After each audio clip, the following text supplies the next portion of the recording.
Ciao a tutti ragazzi e benvenuti su Tree Adventure. Come vedete dietro di me a questo giro non c'è il Jimny ma c'è un'altra macchina. Ho fatto una pazzia e ho deciso di comprare questo Land Cruiser HDJ 80. Però prima di parlarvi della macchina in sé voglio parlarvi un po' del percorso che ho fatto prima di arrivare a comprare questa vettura.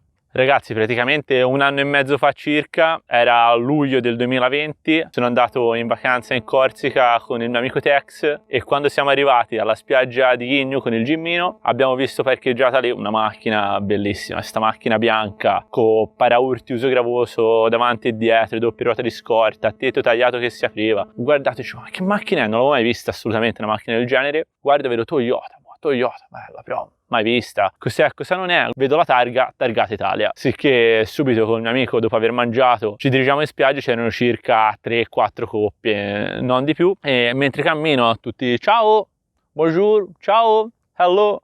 A un certo punto, ciao, ma te sei quello che c'ha sopra la macchina bianca spaziale, quel Toyota? Sì, e lì quel ragazzo, dispiace per lui, però penso sia maledetto perché mi ha risposto sì e non l'ho mollato tutto il pomeriggio, sono stato veramente tutto il pomeriggio a parlare con lui del suo Toyota e lì ragazzi mi sono veramente innamorato di quella macchina e ho deciso che se mai avessi dovuto cambiare macchina avrei voluto prendere quella macchina lì. Sicché subito una volta tornato a casa mi sono un po' documentato su queste macchine, un po' informato per vedere anche i prezzi dell'usato, ho visto che avevano dei prezzi abbastanza inaccessibili e soprattutto all'epoca non me lo potevo assolutamente permettere. Piano piano passa il tempo, si ritorna un'altra volta tutti in lockdown e anche io prendo il Covid e mentre sono chiuso in camera, confinato nella mia camera col Covid, guardo un po' su internet, mi documento perché comunque sia l'idea di un mezzo da camperizzare senza la tenda da sopra mi affascinava e così inizio a spulciare, guardare foto di vari mezzi camperizzati fino a quando non sbuca fuori il mitico Watts Bucanca 452. Lo vedo e lì ragazzi anche lì gli occhi a cuoricino, no? Io ho sempre sognato fin da quando ho preso la patente di potermi comprare un furgoncino tipo quello della Volkswagen, il T1, il T2 e quello effettivamente ragazzi il 452 è veramente identico e in più oltre ad essere un furgoncino tipo il Volkswagen aveva anche la trazione integrale, ponte rigide davanti e dietro, blocco del differenziale posteriore, insomma sulla carta sembrava a tutti gli effetti un bel candidato da poter camperizzare. Così mi informo, guardo i vari video su internet e lì piano piano mi si aprono gli occhi e mi rendo conto che effettivamente questi mezzi russi non sono forse il massimo dell'affidabilità, perché guardando vari video ho capito che sono un po' macchine da finire di montare, ecco, te le danno pronte però non sono proprio del tutto pronte. Ho visto addirittura c'è da siliconare tutte le varie giunture fra le lamiere, ristringere tutti i buloni, insomma un po' un casino, però dicevo vabbè dai, cosa vuoi che sia, alla fine uno fa questo lavoro una volta, lo compra, se lo finisce di montare e poi via, lo usa. Ma poi piano piano, sempre guardando vari video su YouTube e altri social, ho visto che avevano anche dei problemi di affidabilità sia sul ponte anteriore che sulle ridotte e altri problemucci qua e là. Così piano piano quell'idea l'ho abbandonata e sono tornato sul Toyota. Nel frattempo arriva l'estate, si torna in Corsica io con la mia ragazza e il Jimny, ragazzi, non so se avete visto il video della camperizzazione, c'entrava bene tutto, però una volta che eravamo in marcia la macchina dietro era veramente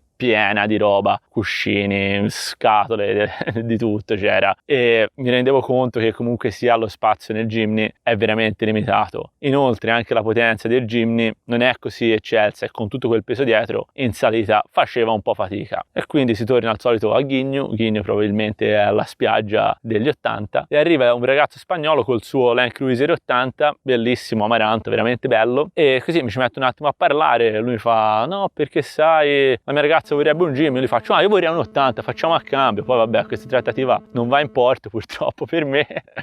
Una volta tornati a casa andiamo con la mia ragazza alla fiera del 4x4 e lì ragazzi veramente vedo un altro mezzo che mi fa venire gli occhi a cuoricino, ovvero era un Patrol 4002 aspirato con distribuzione a cascata di ingranaggi e questa cosa qua a me della distribuzione a cascata di ingranaggi veramente mi aveva un po' buttato di fuori perché ho detto boh bellissimo, c'è un mezzo che non succederà mai che si rompe la cinghia o la catena o qualche problema, ingranaggi eterni e sì che tra l'altro un ragazzo ne vendeva uno anche tutto preparato, me lo dava omologato, rimango raccontato d'accordo con questo ragazzo per andarla a vedere, ma purtroppo niente, la cosa non è andata in porto. Nel frattempo però questo ragazzo mi aveva suggerito, prima di provare la sua macchina, che comunque sia un 4002 aspirato, non è che avesse tantissimi cavalli, mi aveva suggerito di provare un Patrol 3000, però io onestamente persone che possiedono un Patrol 3000 non le conosco. E così mi venne in mente il mio amico Massimo, che invece aveva un KDJ 95 3000, che appunto più o meno ha la stessa potenza del Patrol 3000, intorno ai 163-166 cavalli. Sì, ho chiamato Massimo e ho provato il suo KDJ, che per chi non lo sapesse è sempre un Land Cruiser, ma all'anteriore ha le sospensioni indipendenti, e questa cosa insomma non è che mi piacesse tanto. So che sono sempre valide in fuoristrada, soprattutto per un fuoristrada tipo overlanding, però a me l'idea del ponteggio di qualcosa di robusto mi è sempre piaciuta di più. Comunque sia, provo questo KDJ, vedo la macchina, effettivamente si comporta veramente bene, tutto quello che facevo col Jimmy lo facevo anche col KDJ e forse anche meglio, e così mi convinco a comprare il KDJ, che alla fine quando scendo di macchina Massimo mi fa vedere che il suo KDJ ha anche il tettuccio panoramico, e a me ragazzi questa cosa veramente il tettuccio panoramico in quel momento mi ha buttato di fuori di testa. Ho detto no, bellissimo, lo camperizzo, poi quando ci dormo dietro apro il tettuccio e vedo le stelle, insomma la cosa mi piaceva, quindi deciso, convinto, cerco un KDJ col tettuccio panoramico, così mi metto alla ricerca di questo KDJ col tettuccio panoramico, però non so perché in Italia sull'usato insomma non ne ho trovati i punti.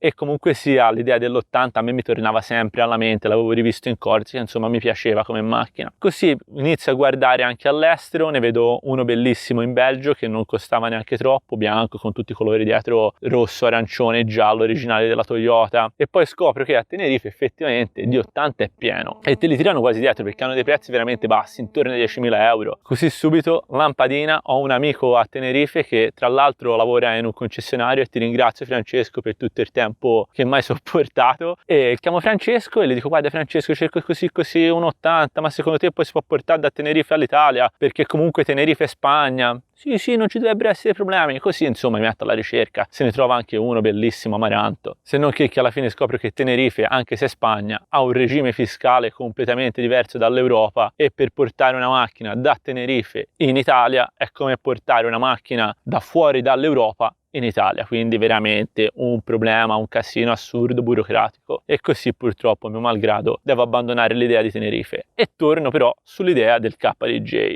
Cerca questo KDJ, non lo trovo, e piano piano comunque l'idea di cambiare macchina subito un po' svanisce. Ho detto ma magari forse è meglio aspettare un altro po', vediamo cosa viene fuori, e così mi metto in attesa. Poi arriva il 2022, il 2022 inizia veramente con il botto, perché il primo dell'anno vedo un annuncio su Facebook di una persona che vendeva un 80 a un prezzo decisamente onesto. Vado a vedere questo 80 con mio padre e decido immediatamente di comprarlo, e così alla fine, dopo tutto questo trambusto iniziato nel 2020, il risultato è questo qua. Ho finalmente comprato un 80. Adesso ragazzi voglio dare qualche caratteristica tecnica di questa macchina. Da un punto di vista dello schema sospensivo, come ho detto prima, ha i ponti rigidi sia al posteriore che all'anteriore, e inoltre la trasmissione è un 4x4 permanente, quindi ha il differenziale centrale bloccabile, e questo modello qua ha anche il differenziale posteriore e anteriore bloccabili di serie, il che è veramente un gran vantaggio. Parlando del motore ragazzi, il motore è un 4002 6 cilindri in linea turbo diesel 24 valvole da circa 167 cavalli se non sbaglio, e il vecchio proprietario ci ha anche montato un intercooler. Ora ragazzi voglio fare il bagagliaio, però come vedete ho già attaccato l'adesivo di Trilia Adventure. Se ne volete uno scrivetemi in privato o su Facebook o su Instagram, mi trovate sempre come Trilia Adventure. Il bagagliaio si apre così in due parti, e come vedete dentro ragazzi è veramente enorme, credo che non ci saranno assolutamente problemi nel dormirci. Passando adesso all'interno, ragazzi, gli interni sono tutti in pelle, e guardate ragazzi questa macchina qua ha anche il cruise control, è una macchina del 95 che ha il cruise control, veramente incredibile. E inoltre il tettuccio panoramico che si apre anche proprio come volevo, veramente quando l'ho visto ho detto boh, bomba, bellissimo. Questo ragazzi invece è l'interruttore per i due blocchi del differenziale posteriore e anteriore, e funzionano benissimo, li ho provati prima, come vedete che la macchina è tutta sporca. E in più ragazzi guardate questa cosa qua, i sedili sono riscaldabili e questo è l'interruttore, bellissimo, veramente una macchina spaziale. Insomma ragazzi, questa macchina, secondo me questo HDG80 è veramente bellissimo, sono un po' di parte, lo so. L'unica cosa che a me piaceva leggermente di più è la mascherina del 12 valvole, che davanti c'è scritto Toyota, bello grosso, invece questa qua è solo il simbolo. Però chi se ne frega. Come vedete ragazzi, la macchina l'ho già provata, infatti è bella sudicia. Non ho resistito a provarla prima del video, c'era una bella pozza e mi ci sono buttato dentro. Insomma ragazzi, adesso non mi resta che iniziare i lavori di camperizzazione. Quindi ragazzi, se siete curiosi di vedere i prossimi lavori, iscrivetevi al canale e attivate la campanellina. Vi ringrazio per essere stati con me per tutto questo video e ci vediamo nel prossimo video. Alla prossima ragazzi, un saluto, ciao!